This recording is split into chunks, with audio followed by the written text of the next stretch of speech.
Aujourd'hui, on va décrypter un pilier de l'investissement, les OPCVM. Un OPCVM est un fonds qui regroupe l'argent de plusieurs investisseurs. Il y a deux types d'OPCVM. Nous avons les SICAV pour Société Investissement Capital Variable et FCP pour Fonds commun de placement. Les deux sont des OPCVM, organismes de placement collectif en valeur mobilière. Une SICAV est une société. Une SICAV est une entreprise à part entière. Quand vous y placez de l'argent, vous n'achetez pas simplement une part de fonds, vous devenez actionnaire. Comment ça fonctionne? Comme dans toute société, vous avez un droit de vote aux assemblées générales. Vous pouvez théoriquement influencer la stratégie, même si en pratique les petits porteurs le font rarement. Concernant la gouvernance, elle possède un conseil d'administration. On va maintenant parler des FCP. Une copropriété. Une FCP n'a pas de personnalité morale. C'est une simple copropriété de valeur mobilière, actions, obligations. Son fonctionnement, vous n'êtes pas actionnaire, mais porteur de part. Vous ne disposez d'aucun droit et n'intervenez pas dans la gestion du fonds. Au niveau de la gouvernance, il est représenté et géré exclusivement par une société de gestion qui agit dans l'intérêt des porteurs. On va maintenant parler des avantages de la SICAV. Le principe à tout est la transparence et le contrôle. Comme vous êtes actionnaire, vous recevez les rapports annuels et vous pouvez voter aux assemblées. C'est une structure très robuste et rassurante pour les gros investisseurs. Pour les inconvénients de la SICAV, elle est plus lourde et plus coûteuse à faire fonctionner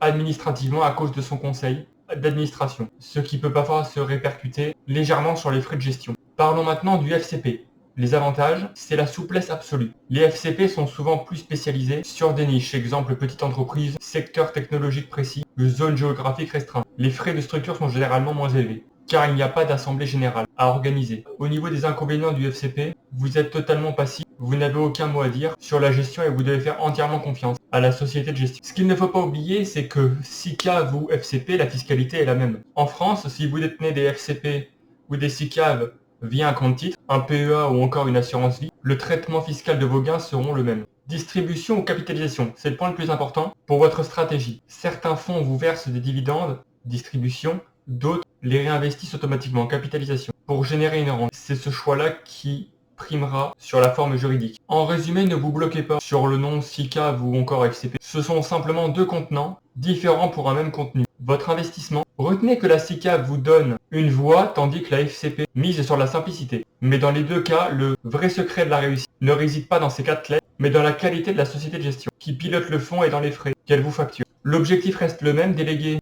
la complexité de marché à des experts pour vous concentrer sur votre stratégie globale. Choisissez votre fonds en fonction de sa performance historique, de son risque et de ses frais. Et laissez la structure juridique aux avocats. Voilà les amis, vous savez maintenant la distinction entre une SICAV et une FCP. Si vous avez d'autres questions, n'hésitez pas à me les poser en commentaire. Si vous ne voulez pas rater aucune de mes vidéos, n'oubliez pas de vous abonner, de liker, de commenter, de partager. Et puis moi je vous dis à la prochaine pour une prochaine vidéo. Allez, peace!